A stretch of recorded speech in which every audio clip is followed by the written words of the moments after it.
Notre peur la plus profonde n'est pas d'être inapte. Notre peur la plus profonde est d'avoir un pouvoir extrêmement puissant. C'est notre propre lumière et non notre noirceur qui nous effraie le plus. Nous déprécier ne servira jamais le monde, et ce n'est pas une attitude éclairée de se faire plus petit qu'on est, en espérant rassurer les gens qui nous entourent. Et si nous laissons notre lumière briller, nous donnons inconsciemment aux autres la permission que leur lumière brille.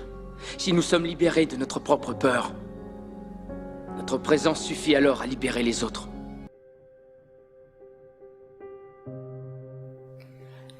De nos jours, la vérité se fait rare. Assumer nos idées, nos envies, nos sentiments, qui nous sommes. Tout ça est devenu un droit à cacher. Nous sommes tous formatés sans même le savoir, à travers les réseaux et les médias. Même si j'ai conscience que le changement ne sera pas immédiat, aujourd'hui je fais un pas et décide d'assumer ce que mon cœur ressent. Au moins pour un instant, cesser de me confier que dans mes rêves, arrêter de tout contrôler et pour une fois, lâcher prise et laisser les mots sortir.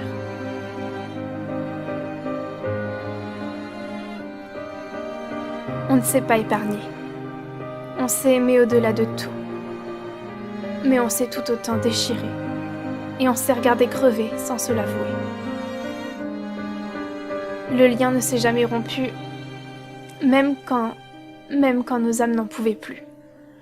On a tenté de se battre contre nos souvenirs et nos ressentiments, mais on n'a pas réussi.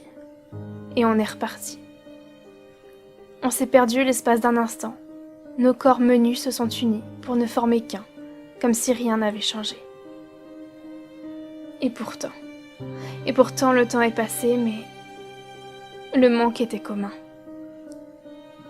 Je me voile la face à dire que je ne ressens rien. Mais pourtant, c'est évident. Quand on se revoit, le cœur me pince. Aucun autre n'arrive à me faire oublier à quel point je me suis écroulée sans tes bras. Et le manque de ta peau, de ton souffle, continue de brûler mon être.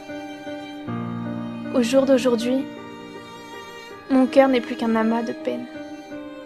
Mon cœur si chaud, qui battait à tout rompre à tes côtés, est devenu du verre trempé dans du marbre, si froid. Et pourtant si fragile. Un jour, je serai à nouveau réellement moi. En attendant, je continue à me perdre dans nos ébats.